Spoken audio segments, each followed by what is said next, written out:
ನನ್ನ ಉದಯರಂಗ ಬಸ್ ನ ಯಾವನೋ ಪೌಡೆ ಡ್ರೈನ್ ಬಿಟ್ಬಿಟ್ಟವನೆ. ತುಂಬಾ ದಿನ ಆದ್ಮೇಲೆ ನನ್ನ ಉದಯರಂಗ ಬಸ್ಗೆ ಮತ್ತೆ ಕೆಲಸ ಸಿಕ್ಕಿದೆ.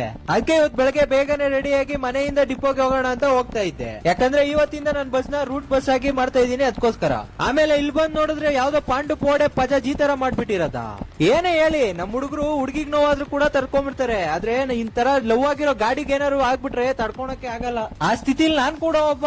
ಈ ಗಾಡಿಗಳ ಮೇಲೆ ಒಂದ್ಸರಿ ಅಟ್ರಾಕ್ಷನ್ ಆದ್ರೆ ಮುಗೀತು. ಅದು ಸೈಕಲ್ ಇರ್ಲಿ ಅಥವಾ ಏರೋಪ್ಲೇನ್ ಇರ್ಲಿ, ನಮ್ ಹುಡುಗರು ಮಾತ್ರ ಬಿಟ್ಕೊಳೋ ಮಾತೇ ಇಲ್ಲ. ಆಮೇಲೆ ನಾನು ಡಿಪೋ ಹತ್ರ ಜಗಳಾಡಿ 20 ಲಕ್ಷ ಕಿತ್ಕೊಂಡು ನಾನ್ ಸೀದಾ ಹೋಗಿದ್ದೆ ಗ್ಯಾರೇಜ್ಗೆ. ಯಾಕಂದ್ರೆ ಗಾಡಿ ರೆಡಿ ಮಾಡಿಸ್ಬೇಕಲ್ಲ, ಅದಕ್ಕೆ ಹೋಗ್ಬೇಕಾದ್ರೆ ಇಲ್ಲಿ ಮೆಕ್ಯಾನಿಕ್ ನ ಏರ್ಸ್ಕೋಬೇಕಾಗಿತ್ತು. ಅದಕ್ಕೋಸ್ಕರ ಇಲ್ಲಿ ಬಂದು ಮೆಕ್ಯಾನಿಕ್ ನ ಏರ್ಸ್ಕೊಂಡೆ. ಮೆಕ್ಯಾನಿಕ್ ನ ಹಚ್ಚಿಸ್ಕೊಂಡಾದ್ಮೇಲೆ ಮುಂದೆ ಬಂದು ನಮ್ ಕ್ಲೀನರ್ ಹಚ್ಕೋಬೇಕಾಗಿತ್ತು. ಅದಕ್ಕೋಸ್ಕರ ಇಲ್ಲಿ ಹಚ್ಕೊಂಡೆ. ಅವರಿಬ್ಬರನ್ನ ಹಚ್ಕೊಂಡು ನಾನ್ ಸೀದಾ ಬಂದಿದ್ದೆ ಗ್ಯಾರೇಜ್ ಹೋಗೋಣ ಅಂತ.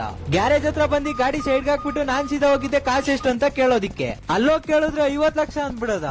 ಸರಿ ಎಷ್ಟಾದ್ರೂ ಗಾಡಿನ ರೆಡಿ ಮಾಡಿಸ್ಬೇಕಲ್ವಾ, ಅದಕ್ಕೋಸ್ಕರ ಗಾಡಿ ಎತ್ಕೊಂಡೋಗಿ ಗ್ಯಾರೇಜ್ ಒಳಗೆ ಹಾಕ್ಬಿಟ್ಟೆ. ಗಾಡಿ ಹಾಕೋದೇನೋ ಹಾಕ್ಬಿಟ್ಟೆ ಇವಾಗ ನಂಗೆ ತಲೆ ಕೆಡ್ತೈತೆ. ಇವಾಗ ಕಾಸು 30 ಲಕ್ಷ ಎಲ್ಲಿಂದ ತರೋದಂತ. ನಿಮ್ಮ ಹತ್ರ ಏನಾದ್ರು ಇದ್ರೆ ಪೇಟಿಎಂ, ಫೋನ್ ಪೇ, ಜಿಪೇ ಏನ್ ಬೇಕಾದ್ರೂ ಮಾಡ್ರಿ, ನಾನಂತೂ ಅಕ್ಸೆಪ್ಟ್ ಮಾಡ್ತೀನಿ ಅಂತ ಹೇಳಕ್ಕಾಗಲ್ಲ. ಇದೊಂದು ಕಂಟೆಂಟ್ ರೀತಿ ನೋಡ್ರಿ. ಐ ಹೋಪ್ ಈ ವಿಡಿಯೋ ಇಷ್ಟ ಆಗಿರುತ್ತೆ ಅನ್ಕೊಂತೀನಿ. ಇಷ್ಟ ಆಗಿದ್ರೆ ಪಾರ್ಟ್ 2 ಬೇಕಂದ್ರೆ ಪಾರ್ಟ್ 2 ಅಂತ ಕಮೆಂಟ್ ಹಾಕ್ರಿ, ಇನ್ ಮಾಡೋಣ ಅದನ್ನು ಕೂಡ.